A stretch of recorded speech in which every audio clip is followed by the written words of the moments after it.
تواتر کے ساتھ تراویحوں کا اہتمام ہوتا رہا ہے، صحابہ نے اس کا اہتمام کیا۔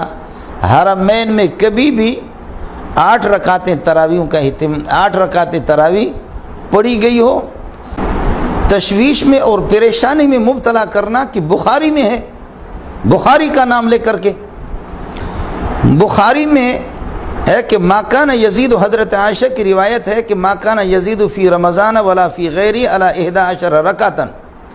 کہ پیارے پیغمبر صلی اللہ علیہ وسلم رمضان اور غیر رمضان میں 11 رکعت سے زیادہ نہیں پڑھتے تھے۔ میں نہیں سمجھتا حافظ شیئن وغابت ان کا اشیاء، کہ ایک صفحہ کی حدیث آپ کو مل گئی اور بخاری کی اسی بخاری میں ایک جگہ نہیں، 3-4 جگہوں میں یہ روایت ابن عباس کی کہ رات کو آپ صلی اللہ علیہ وسلم اٹھے بقول آپ کے کہ تہجد اور تراویح ایک ہے۔ اگر کوئی آپ سے پوچھے کہ تہجد اور تراویح ایک ہے تو اللہ کے لیے یہ بتا دو کہ تراویح کا ثبوت قرآن سے ہے۔ کوئی مولوی اس کے لیے تیار نہیں ہوگا۔ میں اہل حدیث حضرات کو خطاب نہیں کر رہا ہوں، اہل حدیث قربان جاؤ مولانا احسان الہی ظہیر رحمۃ اللہ علیہ پر، اور اہل حدیث عبدالستار محدث دہلوی جیسے حدیث کو جاننے والے جو محدثین تھے، سید نذیر حسین، ان کو نہیں کہہ رہا ہوں، اس طبقے کو کہہ رہا ہوں کہ اللہ کرے کہ مجھے اور آپ کو آپس میں بٹھا دیں۔ روایت تو ہے ابن عباس کی، یہ روایت بھی ہے کہ رات کو آپ اٹھے بقول آپ کے تہجد اور تراویح ایک ہے۔ فصلی رکعتین ثم صلی رکعتین ثم صلی رکعتین ثم صلی رکعتین ثم صلی رکعتین ثم صلی رکعتین ثم اوتر، 6 مرتبہ صلی رکعتین 12 رکعت بھی ہے۔ تو یہ پیکج اور یہ سہولت، یہ راحت پسندی آپ نے یہ چوری کہاں سے کی؟ اور اس روایت کا مقصد کیسے سمجھا کہ 8 ان میں سے تہجد ہے اور 3 ان میں سے وتر ہے؟ تو تہجد کا ثبوت تو قرآن سے، وَمِنَ اللَّيْلِ فَتَہَجَّدْ بِهِ نَافِلَةً لَكَ، آپ لکھ کر کے دے دے کہ تراویح کا ثبوت بھی ہے۔ تراویح اس میں کوئی شک نہیں ہے کہ رسول پاک صلی اللہ علیہ وسلم سے منقول نہیں، 20 رکعت منقول، منقول الگ چیز ہے، ثابت، اور آپ کہہ رہے ثابت نہیں، ثابت الگ چیز ہے، منقول الگ چیز ہے۔ میری گزارش ہوگی آپ سے تو تراویح مال جماعت کے ساتھ فی جمیع رمضان، پورے رمضان میں تراویح، چل تو 8 اگر مان لے، 8 اگر مان لے، لیکن پورے رمضان میں جماعت کے ساتھ، یہ بھی تو نبی سے ثابت نہیں۔ جماعت کے ساتھ پورے رمضان میں، عشاء کے بعد متصلاً 1، جماعت کے ساتھ پورے رمضان میں 2، ختم قرآن یہ بھی سنت پورے رمضان میں ختم قرآن۔ جب ختم قرآن بھی منقول نہیں، اس کا ثبوت امت سے ہے، صحابہ سے ہے۔ جب صحابہ سے اس کا ثبوت ہے تو 20 رکعت بھی صحابہ سے ثابت ہے، یہ حضرت عمر سے ثابت ہے۔ الحمدللہ رب العالمین والصلاة والسلام علی سید الانبیاء والمرسلین، اما بعد فاعوذ باللہ من الشیطان الرجیم، بسم اللہ الرحمن الرحیم۔ محترم سامعین، رمضان المبارک کی آمد ہے، ایک دن یہی باقی ہے، جیسے ہی سورج غروب ہوگا اللہ کے فضل و کرم سے رمضان المبارک کا مہینہ شروع ہو جائے گا، اور عشاء کے بعد تراویح کا اہتمام کیا جائے گا مساجد کے اندر۔ تراویح کے مسئلے پر آج مختصر آپ کے سامنے گفتگو کرنی ہے۔ مولانا منظور احمد مینگل جو حنفی مکتبہ فکر کے ایک بڑے جید عالم ہیں، ان کا علم اپنی جگہ پر، لیکن ان کے ایک بیان سنا میں نے تراویح کے حوالے سے، تو انہوں نے اپنے مسلک کا بھرپور دفاع کرتے ہوئے کچھ باتیں کہی ہیں، تو میں نے یہ بہتر سمجھا کہ عوام الناس کے سامنے حق کو واضح کر دیا جائے، اور جو انہوں نے مولانا نے باتیں کی ہیں ان کو ہم کتاب و سنت پر رکھتے ہیں، تاکہ پتہ چلے کہ وہ باتیں واقعتاً درست ہیں یا اس میں اختلاف ہے یا درست نہیں ہے۔ اس حوالے سے سب سے بڑا اختلاف یہی رہتا ہے کہ تراویح کی تعداد میں اختلاف، مسنون تراویح کی تعداد کتنی ہے اور جو مروجہ تراویح کی تعداد ہے وہ کتنی ہے۔ تو نظر آتا ہے پاک و ہند کے اندر، اور جو مروجہ خاص طور پر پاک و ہند کے اندر ہے، اکثریت لوگ جن کو مکتبہ احناف سے یا دیوبند مکتبہ فکر سے جن کا تعلق ہے، وہ لوگ 20 رکعتیں تراویح ادا کرتے ہیں رمضان المبارک کے پورے مہینے، اور جو اہل حدیث مکتبہ فکر کے ہیں وہ 8 رکعت تراویح پڑھتے ہیں، جیسا کہ میں خود بھی 8 پڑھتا ہوں اور اسی کا قائل ہوں۔ تو اسی لیے میں نے سوچا کہ چند دلائل آپ کے گوش گزار کرنے چاہیے تاکہ میں اپنا موقف بھی آپ کے سامنے رکھوں اور صحیح بات بھی آپ کے سامنے رکھی جا سکے۔ مولانا نے بہت سارے اعتراضات کرتے ہوئے سب سے پہلے یہ بات کہی کہ حرمین کے اندر 20 رکعت پڑھی جاتی ہے۔ بات یہ ہے کہ کتاب و سنت پر عمل کرنا، اسی کے مطابق چلنا، یہ ہماری ذمہ داری ہے ہر مسلمان کی۔ کسی علاقے کا حوالہ دینا، کسی مسجد کا حوالہ دینا، یہ شرعی دلیل قرار نہیں دی جا سکتی۔ حرمین کے اندر جو 20 رکعت تراویح ہے حرم مکی کے اندر، اس حوالے سے اگر ہم تمام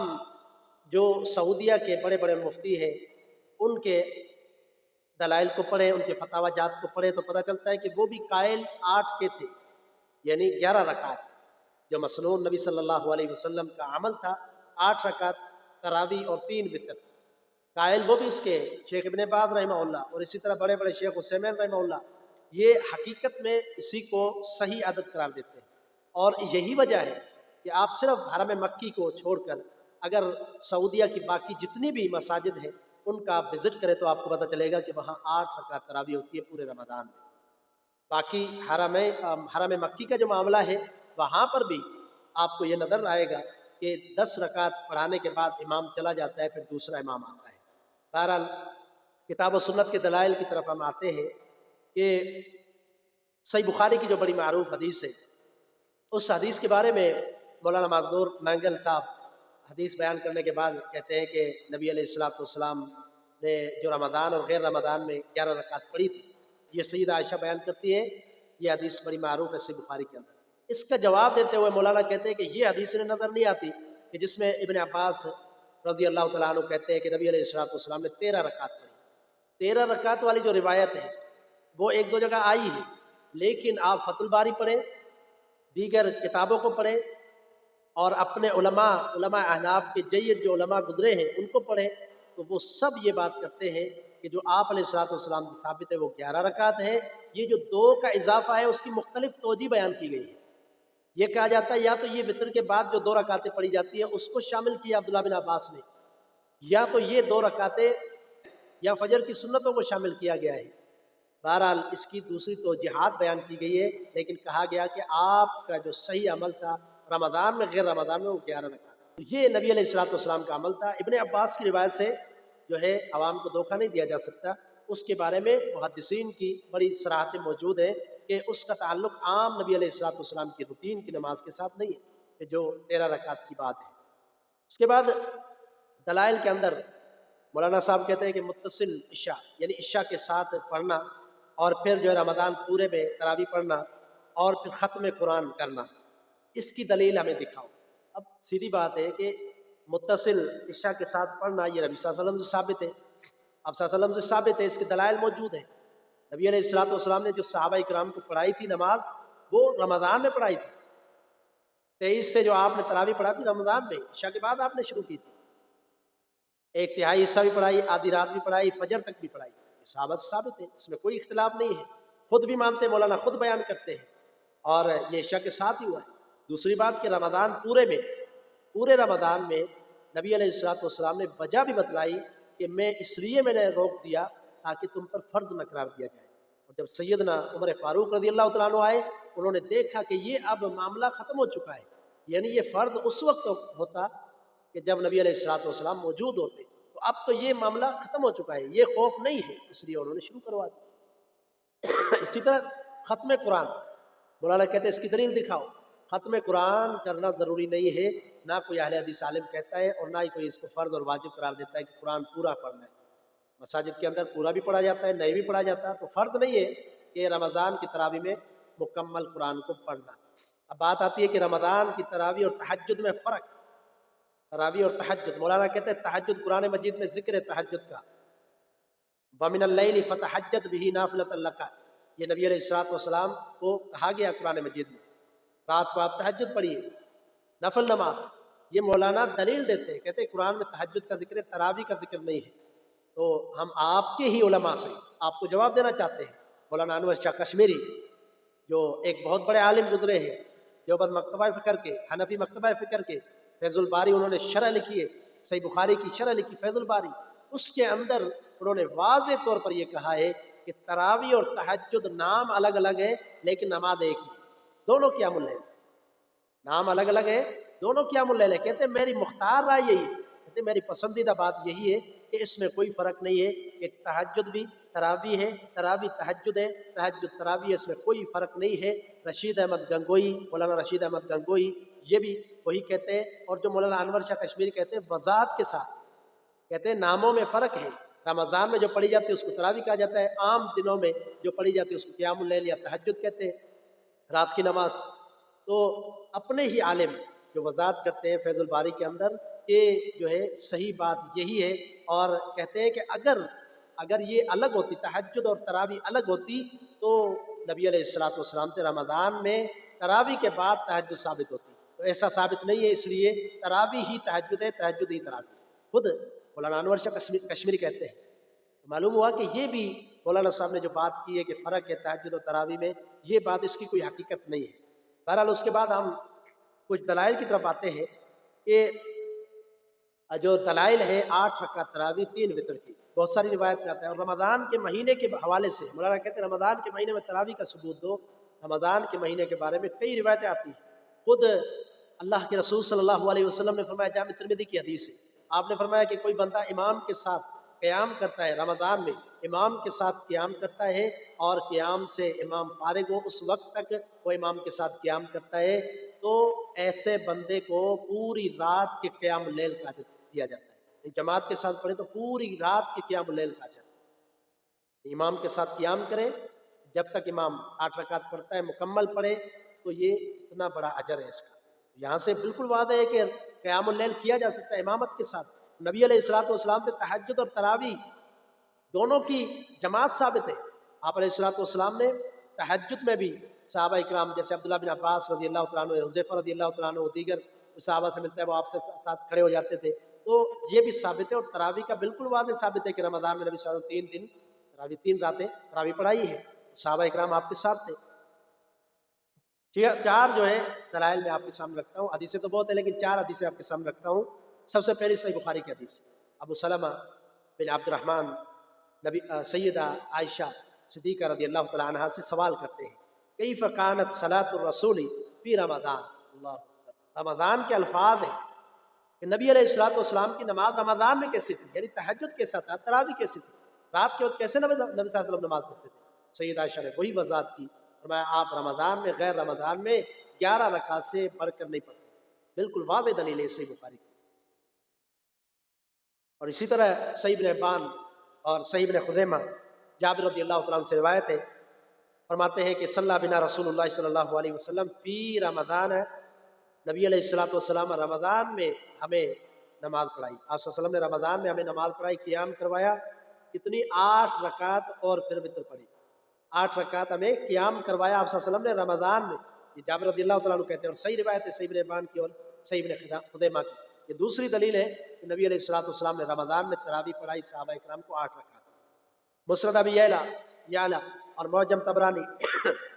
کی روایت ہے، سیدنا ابی بن کعب رضی اللہ تعالیٰ عنہ نبی علیہ السلام سے آ کر کہتے ہیں، کانا منی اللیلۃ الشیء،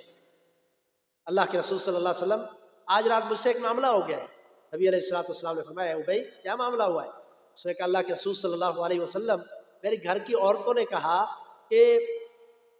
ہم زیادہ قرآن نہیں پڑھتے، اس لیے آپ ہمیں تراویح پڑھائیں، نماز پڑھائیں، قیام کروائیں۔ سیدنا ابی بن کعب رضی اللہ تعالیٰ عنہ کہتے ہیں کہ میں نے نبی علیہ السلام سے کہا کہ اللہ کے رسول میں نے ان کو 8 رکعت پڑھائی، 8 رکعت پڑھائی، اور آپ علیہ الصلوۃ والسلام اس پر خاموش رہے، یعنی حدیث یہ تقریری ہے، آپ علیہ الصلوۃ والسلام نے کوئی اعتراض نہیں کیا۔ تحفۃ الاحوذی میں یہ موجود ہے، مجمع الزوائد میں موجود ہے، یعنی یہ بھی دلیل ہے کہ سیدنا ابی بن کعب نے اپنے گھر والی عورتوں کو نماز پڑھائی 8 رکعت تراویح رمضان کے اندر۔ تو یہ تیسری دلیل تھی۔ اس کے بعد چوتھی دلیل بڑی معروف،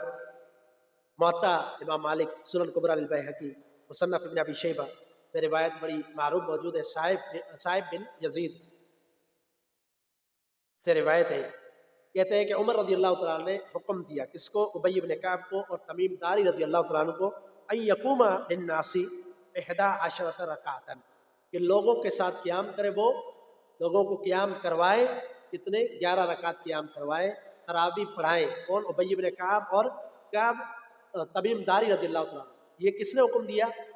سیدنا عمر بن خطاب رضی اللہ تعالیٰ عنہ نے حکم دیا 2 صحابہ کو کہ آپ دونوں قیام کروایا کریں اور ان کو تراویح پڑھایا کریں، کتنی؟ 11 رکعت۔ یہ روایت بڑی جو ہے صحیح روایت ہے، محدثین نے اس کو صحیح قرار دیا ہے۔ تو سیدنا امیر المومنین عمر بن خطاب رضی اللہ تعالیٰ عنہ خود رات کے آخری حصے میں پڑھتے تھے، خود رات کے آخری حصے میں پڑھتے تھے، اور صحابہ اکرام کو حکم دیا کہ وہ پڑھے۔ اس لیے کہ ہر کوئی اپنے طور پر پڑھتا تھا، اس لیے اس سے انتشار اور بہت سارے مسائل کا خوف تھا، اس لیے عمر رضی اللہ تعالیٰ نے ایک ہی 2 صحابہ کو حکم دیا کہ وہ تراویح پڑھایا کریں۔ تو وہ سلسلہ جاری ہے، صحابہ اکرام کی سنت ہے، خود نبی علیہ الصلوۃ والسلام کی سنت ہے۔ جب ایک دن بھی اللہ کے رسول صلی اللہ علیہ وسلم سے ثابت ہو گئی، یقیناً آپ کی یہ سنت آپ نے پڑھائی، اور 8 رکعت روایتوں کے ساتھ، میں نے دلائل کے ساتھ آپ کے سامنے پیش کیا ہے کہ 8 رکعت کا ذکر ہے۔ اور جو روایت پیش کی جاتی ہے کہ نبی علیہ الصلوۃ والسلام نے 20 رکعت تراویح پڑھی، تو یہ روایت صحیح نہیں، ثابت نہیں ہے۔ اور امام ذیلی حنفی اور اسی طرح دیگر امام نووی حنفی، وہ سارے جو ہے اس کو ضعیف اور بالاتفاق ضعیف قرار دیتے ہیں۔ امام نووی کہتے ہیں کہ یہ تو